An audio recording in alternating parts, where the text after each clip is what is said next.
All right, hello, Bonjour, and welcome to the Colorectal Cancer 101. My name is Misha Leffler, and I am the Cancer Equity Coordinator at the American Indian Cancer Foundation. It is my privilege to introduce our speaker, Dr. Galen Richards. Dr. Richards is a contractor for the American Indian Cancer Foundation. She is a nurse specialist for AICAF's Screen Our Circle program. She has worked in the oncology field for most of her 50-year career. Dr. Richards brings a wealth of knowledge and passion for health and community. We are so grateful to have her here with us. Welcome, Dr. Richards. Thank you so much, Misha, for that lovely introduction, and welcome to everyone who is listening to us today, talking about this very important topic, colorectal cancer. Misha, let's go. All right, so just a little bit about the American Indian Cancer Foundation. AICAF is a national nonprofit organization established to address tremendous cancer inequities faced by American Indian and Alaska Natives. Our mission is to eliminate cancer burdens on American Indian and Alaska Native people through education and improve access to prevention, early detection, and survivor support. Our vision is a world where cancer is no longer a leading cause of death for American Indian and Alaska Natives. Through hard work, culturally appropriate community-based programs, and policy change that affords Native people access to the best prevention and treatment strategies, we see a day where American Indian communities are free from the burdens of cancer. Our approach, we believe Native communities have the wisdom to find the solutions to health inequities, but are often seeking the organizational capacity, expert input, and resources to do so. That's where AICAF comes in. Today in our webinar, what we're offering is a general overview and introduction to colorectal cancer. We hope that it is of interest to you and will intrigue you or pique your interest to explore further into this topic. Upon completion of the program, participants will be able to identify the unequal burden and rates of colorectal cancer in our communities, discuss the importance of increasing colorectal screening, review the current screening guidelines, list the types of colorectal screening tests that are currently available, and discuss some risk and prevention factors. So cancer is the #1 cause of death for American Indian and Alaska Native women, and for men, it is the second leading cause of death for men.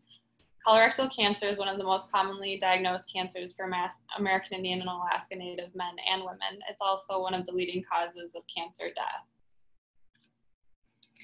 Our current statistics for colorectal cancer in the United States are in front of you, and AICAF is currently working with the Minnesota Department of Health SCOPES program, so we were asked to include a little bit of Minnesota-specific data.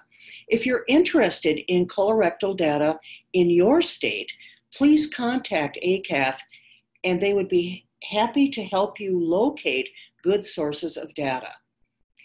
Currently, we're anticipating close to 146,000 new cases of colorectal cancer, and in Minnesota, about 2,300. You can see that it's divided between cancer of the colon, rectum, and anus and anal canal. For deaths related to colorectal cancer, about 51,000 with 790 in Minnesota, and again, divided by deaths from colon cancer and the deaths from anus and anal cancer.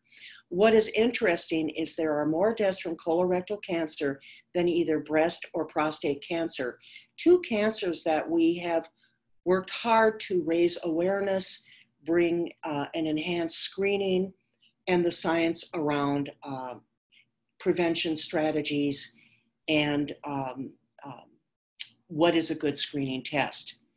Screening does translate into lower numbers of new cases and deaths, but there's a wide variation in screening. It's really multifactorial. It depends not only on your income, but where you live. Do you have access to screening services? Race and ethnicity? Do you have insurance that can pay for the services? And have you had the knowledge given to you in a way that helps you to understand the benefit from engaging in regular colorectal screening? We will be looking at some data slides, and we have some national data here. This is from the Center for Disease Control and Prevention.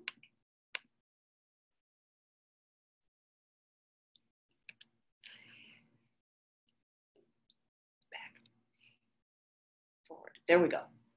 Okay. And this shows the incidence of new cases by race and ethnicity in the 2016, the year where data is currently, the most recent data is available. And this is per 100,000 people. So you can see that for, we do have the highest incidence of new cases in the Black population. And then in the middle is that American Indian and Alaska Native. I like displaying some graphs because I think it's just a nice visual for us to understand nationally where we are at with this particular cancer. The news in some ways is more promising. This shows the trends in new cases of colorectal cancer between 1999 and 2016. And you can see that the trend is coming down. We are getting people into screening. We are finding the precursors to colon cancer, which are our adenomatous polyps, removing them immediately and helping people to go on without a cancer developing. However, not in all communities. According to the data from the Centers for Disease Control and Prevention, CRC is more present in American Indians and Alaska Native populations than in non-Hispanic white population. In particular, Alaska Natives experience much higher rates than other American Indian groups and non-Hispanic whites. For most regions, CRC is higher in both American Indian and Alaska Native men and women, except on the East Coast. The incidence rate of CRC is also slightly lower for American Indian and Alaska Native women in the Southeast than non-Hispanic white women in the same region. Again, I would like to point out that overall CRC incidence is more common in American Indian and Alaska Native people than the non-Hispanic white population. This means that there is more work to do to alleviate the cancer burdens for our communities. And here in Minnesota, when we look at colorectal data by race, ethnicity, and gender between 2008 and 2012, what we see, the darker gray bar is males, lighter gray bar is females. The second bar set in is American Indian, Alaska Native statewide. The third bar in is American Indian, Alaska Native in contract health service delivery areas. So you can see, I think as Misha has so eloquently stated, we have work to do to raise awareness, make sure screening services are available, help people to follow up if something is found so they get the comprehensive care that they need, and that treatment is equitable for all. Again, based on age-adjusted per 100,000 people. I also wanted to show you the trends here in Minnesota as compared to US. This looks at Minnesota data as compared to SEER. SEER is Surveillance, Epidemiology, and End Results. It is a program of the National Cancer Institute that collects cancer data, including incidence, prevalence, and survival from about 35% of the US population. So in some ways, it provides a snapshot of what is going on in the US and can be a nice way to compare with your state or your region how you're doing as looking at the US data. Now, we've looked at just a little taste of data, but I think we could maybe answer this question: is colorectal cancer an important public health problem? Yes, especially because CRC is almost 100% preventable with screening. I think we might have to say that again, because 100% preventable with screening. Yes, especially because CRC is almost 100% preventable with screening. Okay. Now that we've looked a little bit at incidence and trends, I wanted us to look at colorectal screening. And our first couple of slides is national data. Now, I will draw to your attention, things are getting better about having good data for every community, but there's still a paucity of data for American Indian and Alaska Native. For the last few years, there's really an emerging need recognized that we need to understand utilization of screening tests like colorectal screening, mammogram, cervical screening by race and ethnicity, so we can understand where we may need to focus more of our attentions. But again, I wanted you to look at this. It's adults 45 years and older in the year 2015 national. And remember, our national goal for colorectal screening is 80%. So again, we can see that in most communities, we really do have more work to do to raise awareness, bring screening services and make them available, provide good follow-up and equitable care.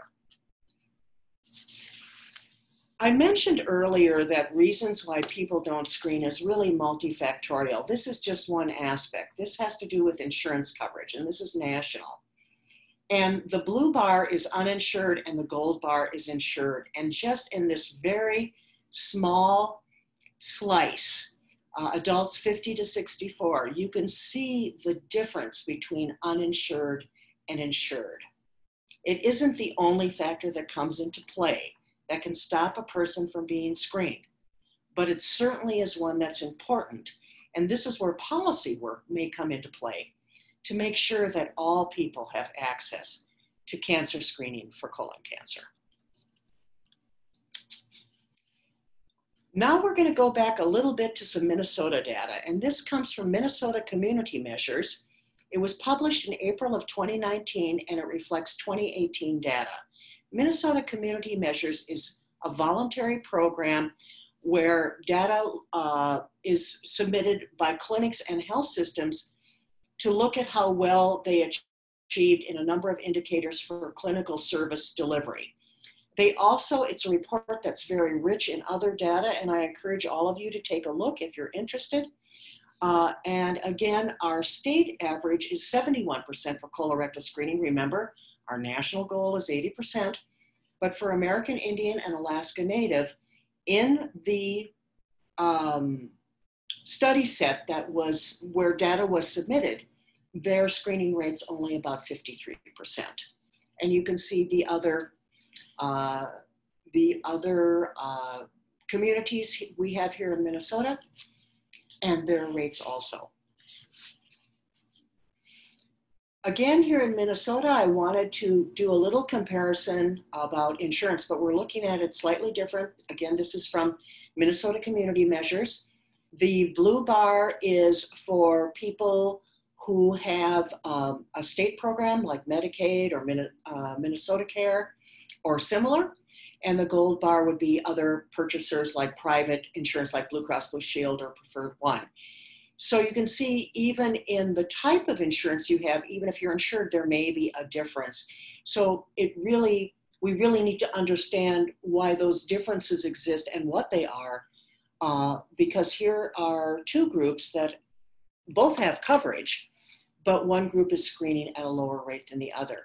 Of interest is in 2017, there was a change in how this was measured, and it caused a drop in the screening rate, which may be an artifact of the change in how the denominator was defined or not. But what the message I'd like to bring to you is we probably need to understand what holds someone back from screening, those other barriers when they do have coverage that would cover the test.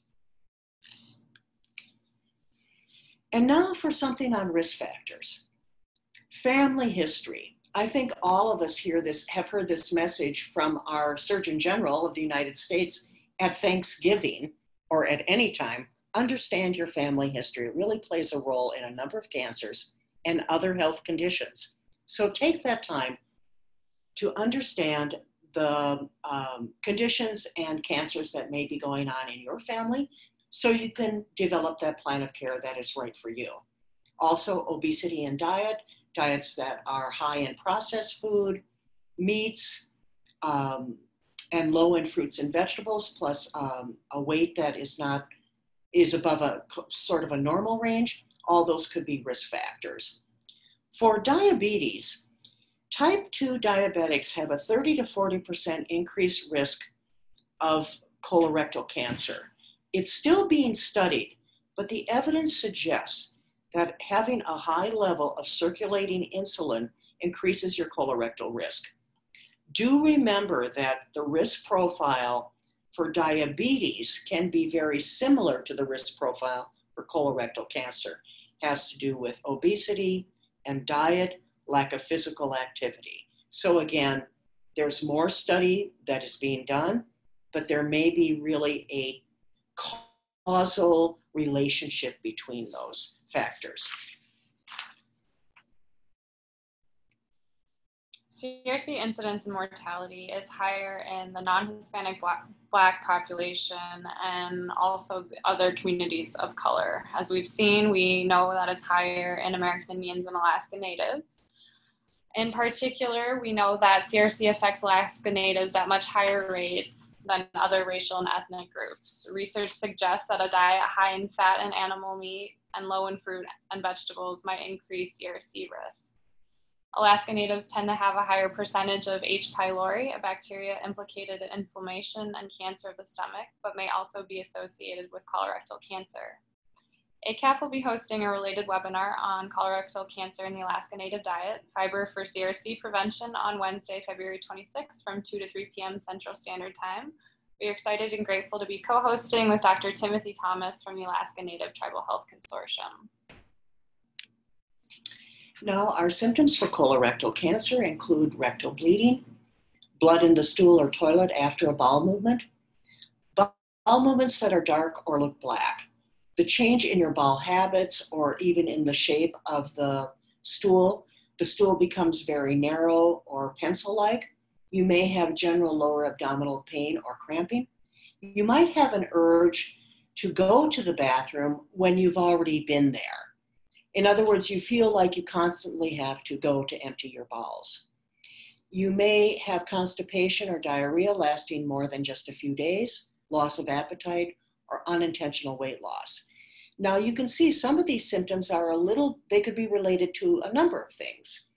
But if you have several of these and they last more than a couple of weeks, please see your provider to see if there may be something else going on.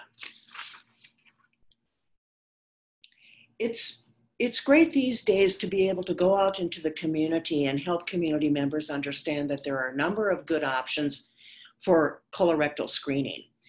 These tests have been proven to be effective and sensitive, and they do the job that they are meant to do. There's several different categories. Stool tests look for blood in the stool. Some of those that have been popular are FOBT. One that's widely used right now is called FIT, Fecal Immunochemistry Test, or IFOB. That's where you get a little card from your clinic, you go home, you collect a very small amount of stool specimen, put it into a vial or onto the card, send it back into the lab, and they'll look for blood in the stool. Then there's a category of tests that really are endoscopies. They look for polyps and cancer in the colon, and they both screen and treat.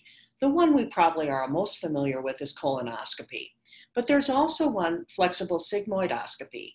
A flexible sig is very similar to a colonoscopy, but it only screens about 50% of the large colon.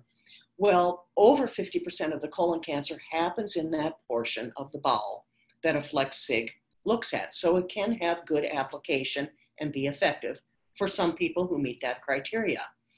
There's virtual colonography, and this is where there's no prep, there's no special diet. They can use the computer to manipulate the images to remove the contents of the bowel, thus displaying any structural abnormalities within the colon. The latest test around is a test that tests for DNA in the stool. And the brand name for that is Cologuard. All of us may seen those ads on TV where the little box comes in the mail and talks about how easy it is to test for colorectal cancer. And there's different criteria for the tests, who would be good candidates for tests, but it is very good to be out in community and let people know that there are options, because some people are just not very interested in colonoscopy. Which requires a few days of a special diet, a special prep to clean out the colon, someone to drive you, someone to stay with you. So, but for some, that's really the best test for them. And Misha, what's the best test? The one that gets done. And remember, all of these tests are effective. They have good sensitivity and specificity. So they do the job that they are meant to do. Why is screening important? We know there's an inverse relationship to survival and stage of diagnosis. When people are diagnosed with stage 1 or stage 2 colorectal, 90% of them will be alive 5 years later. And 5-year survival is a benchmark that's used for survival by stage, but also effectiveness of treatment.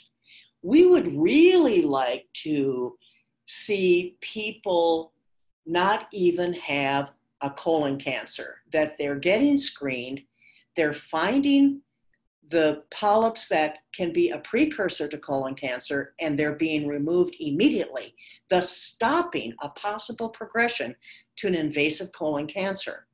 You can see as stages progress that survival by stage 4 is less than 10% at 5 years. So why is it important to screen? Because we really want to have people live. When you think about the impact of cancer, it's the individual, it's their family, it's their community. It's what we experience as a loss to our community, and our region and our state. When do we start screening? Well, if you're at average risk, you start at age 50. That means no family history of colon or rectal cancer. African Americans and American Indians start at age 45. They have a higher risk profile for colorectal cancer, so they need to start earlier. Now, if you have above average risk, you'll often start 10 years younger than the age at which the relative was diagnosed. So you kind of have to look at it. If you had a parent or sibling with polyps or cancer before age 50, you're going to start 10 years before that. 2 or more relatives with colon cancer at any age, you're starting early. So if your family member was diagnosed at 48 with colon cancer, at 38, you need to be talking with your provider and probably begin screening. And if your family member has had adenomatous polyps diagnosed, which is the type of polyp that can be a precursor, you may not be a candidate for anything but a colonoscopy. So again, something to discuss with your provider to understand what's the best test for you. Now, a colonoscopy, if no polyps are found, you'll only have it done every 10 years and you stop at about age 75. The take-home test like FIT or IFOB, that's an annual test. The new kid on the block, the DNA, the Cologuard, every 3 years, and a Flex Sig every 5 years. And for those of you who might not yet have had the experience of a colonoscopy, you are sedated. There is a prep and a few days where you adjust your diet, but it's a very thin, very flexible tube with a light and a scope on the end. And you're positioned and you're sedated, and they'll place the tube and they'll advance the scope, and they take it all the way through to the end of the large bowel. That's partly to make sure no obstructions, it's not tortuous. So they advance it all the way to where the large bowel connects to the small bowel. Then they'll start pulling it back, taking their very thorough look at the structure of the bowel. Are there any lesions? Are there polyps? And all this time, the scope broadcasts a picture up to a screen. It's kind of like you're on TV. And they can really see and look very, very closely. And if they find a polyp, they'll remove it immediately. And many polyps, they might be on a little stem or they might be flat against the surface, the internal surface of the bowel. But they'll remove that polyp and they'll send it down to pathology for a pathologist to take a look at it. And depending on how many and the type of polyps, there's more than one type of polyp. Adenomatous is the one that can be a precursor to colon cancer. And the size. Do you have one tiny little polyp? Do you have 6 that are quite large? That will determine your surveillance plan. People who have polyps that are removed, that turn out to have at least one of them be adenomatous, typically will be in a surveillance plan where they come back and have a colonoscopy in every 3 years or every 5 years instead of at 10 years for people who have no polyps found. This is because people who have polyps tend to form more polyps. And as I mentioned, they do remove the polyps immediately. So a colonoscopy not only screens, but treats. You do not feel discomfort with this. And there's a number of ways the polyps can be removed. They can be sort of snagged with a little wire, or they can be removed by cutting them away. It kind of depends on if it's on a stem or if it's more flat. And again, down to pathology, for the pathologist to determine what type of polyp it is and provide information on other characteristics, including size. Now we're going to talk a little bit about potential prevention activities. The main 3 prevention activities we're highlighting are exercise, rest, and a healthy diet. Overall, physical activity is helpful to prevent colorectal cancer. Studies have shown that those who are more physically active have a reduced risk of CRC, and more specifically, that exercise is associated with a decreased risk of developing polyps. After diagnosis for colorectal cancer, physical activity has been shown to be associated with a reduced CRC mortality rate. As far as rest goes, getting an adequate amount of sleep between 7 to 8 hours is associated with a reduced risk of CRC. We talked a little bit earlier about the connection to a diet. So we are encouraging people to consume a natural diet or a diet that's free from or with limited processed foods. Research has found that the consumption of processed and red meat is associated with an increased risk of colon and rectal cancers. From the graph here, we can see that countries that consume less meat have fewer cases of CRC. Expanding on this a little bit more, research shows that a more Western diet, or a diet associated with more red meat, red and processed meats, as well as potatoes, fine grains, high dairy, has been found to be associated with more cases of CRC. Eating a diet that is more natural, think fruits, vegetables, things high in fiber, steering away from those foods that are processed, the red meats, as well as a lot of dairy and starch or other processed foods, might decrease the risk of CRC. Something else that I'd like to point out is that these activities, movement of the body, rest, and a healthy diet, are activities that our ancestors participated in. If you're interested in learning more about our Indigenous Lifeways and their relationship to cancer prevention, join us for a webinar on this topic on Thursday, February 20th from 12 to 1 p.m. Central Standard Time. We will be co-hosting this with the Roswell Park Center of Indigenous Cancer Research. So if you're interested in learning more about colorectal cancer or looking for more resources for your clinic and community, please visit our website to find more information. We have survivor stories, infographics, pamphlets, and more. We also have an Advancing Health Systems toolkit that's in the bottom left. The toolkit focuses on CRC screenings within American Indians and Alaska Native communities. And here at AICAF, we have plenty of staff who can answer questions about that, including myself.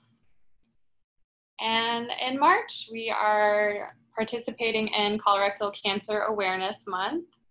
So throughout the month of March, there are plenty of opportunities to get involved with AICAF through clinic participation, webinars and trainings, resources, and more.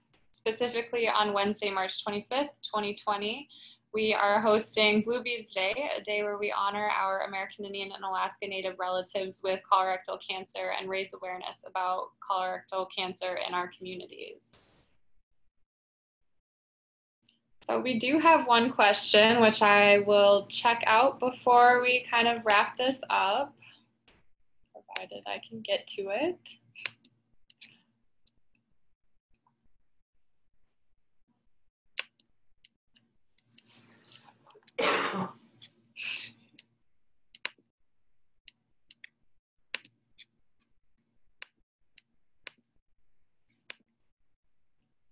All right, so. I'm not able to find it yet. All right, so I think what we'll do is we'll address that question in the email that we'll send out with our PowerPoint. If you have any more questions, or are looking for other information, or want to figure out how to get involved, you can contact the American Indian Cancer Foundation at health@acaf.org. You can also visit our website at acaf.org, follow us on Facebook, Twitter, and Instagram. And then please remember to fill out our evaluation. Evaluations help us figure out what you and your community need. Finally, I'd like to say Miigwech thank you to Dr. Richards for imparting us with this information. We are so grateful to have you. Miigwech to our audience too. We hope you join us for our upcoming trainings. We are thankful and honored to be working with you all on reducing and eliminating cancer burdens for our American Indian and Alaska Native relatives.